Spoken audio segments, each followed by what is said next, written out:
My guest is Tomer Neve. As anybody can see, you're a chef. You didn't start out as a chef. No, I started as a musician playing double bass. Is a double bass is classic, jazz? What did you? Yeah, well, my training is classical, but I was playing jazz as well. Did you train at Bezalel? Is that where you? No, I had private teachers mainly, I see. self-taught. Did you ever get to play in an orchestra? Yeah, I played in the student orchestra in University of Tel Aviv. I see. That was many years ago. Okay. Well, 8 years ago or 9 years ago. Well, you look young, so when you said many years ago, I wondered. Yeah. Now, how did you get from being a musician to being a chef? That must be some interesting story. Well, it just happened, actually. Cooking is something that I'm good at. I went to. But how did you know you were good at? Well, I started working in it, and it just. Oh, I see. You were not at home with your mother. No. Well, originally I went to London to visit friends, and I've decided to stay and to study. And while I was doing that, I had to pay the rent. So the easiest job to get is to go to a restaurant and start to work in the kitchen as a, something very basic, peeling shallots or doing all the rotten jobs. And just from doing that, I got promoted fast and stuff like that. So it gave me motivation to keep on doing that. And did you have any formal training, or did you learn it all in practical way in the restaurants? Well, for the first 2 or 3 years, I was just learning from the job, which is a very good thing, in my opinion, to do before you actually decide to take on formal theoretical training. But then after that, I started doing a bachelor's degree in London, studying science, but with the context of food. Quite a unique program that they offer there. They train you to be a nutritionist first? No, well, first of all, they take qualified chefs. Oh, I see. They train chefs. Yeah. To be scientists. Yeah, you either need to have 3 years of experience in a high-level restaurant, or actually to have some academical training before you take that program. And then basically they take you as a chef and they teach you technological methods for food. I see. So when you come back to Israel, when? Just last June. And is this your first job here? Yes. Well, I've been cooking in Israel during breaks because I've been a long time in London. So during breaks, I had like a 6-month break in 2006 and 2004. So I've been working in several restaurants in Israel while I was here. And actually, before I went to London the last time in 2006, I was working here for 3 months. So. Oh, I see. So they knew you. Yeah, they knew me. And then when I came back to Israel, I didn't came here straight, but fate had his way. And when I came back to Israel, there was a job vacancy for the chef here. So for me, it was just an obvious thing just to come back after, I learned everything I wanted to learn, basically. So your life has been this chance thing to become a chef, to become here. Yeah. But this is a gorgeous setting to be a chef in. Yeah, it's amazing. I mean, it's it's a very unique place for Israel. The atmosphere is very, very European. I think it's we're trying to take this place to a chef village restaurant like Michel Brass has in France. There's a lot of big chefs that have beautiful restaurants that are in beautiful places, and the food is trying to portray the actual atmosphere. So that's what we're trying to do here. So how do you actually do it? Tell me a kind of menu you have. Well, the menu basically is combining between French modern cooking and the gastronomical reality that we have here in Israel, which is a very, very special and unique reality. Because if you look at it from any very different sides, there is the Palestinian cuisine, first of all, that is been here for a long, long time. And there is also the Jewish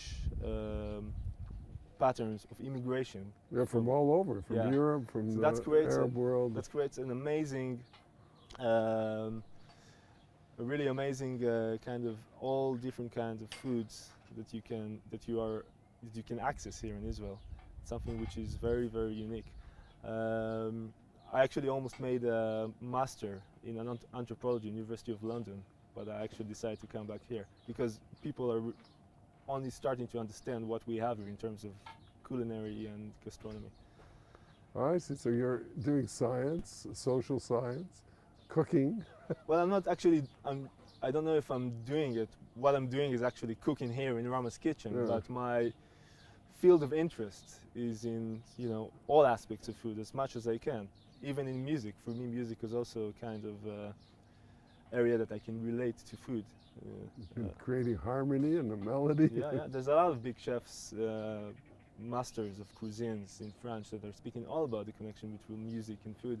Pierre Guanier, Michel Brass are all musicians, and you take a musical harmony. That harmony is built from tensions, basically, and after a while there is a release of tension, and it's the same thing with food. You have sweet, you have sour, you have salt, you have acidity, and you mix those things together and you create an harmony as well. So you can take those two different kind of arts and try to take inspiration from it and stuff like that. Now, one of the things that's happened in Israel is it's become a place for top gourmet restaurants, of which this is one, I gather. That's unique to Israel, at least. I mean, 20 years ago, you couldn't find a gourmet restaurant, I don't think, in Israel. Yeah. But now there's a number of them, not even a small number, quite a few. Mm. Why is that? Is it because guys like you, young guys, have gone in and done it scientifically or gone out into the world? What's your explanation for it? Well, I think you can explain it from a few different parts. First of all, globalization. Traveling is much easier and working abroad is much more accessible. 20 years ago in Israel, to go abroad was a big thing.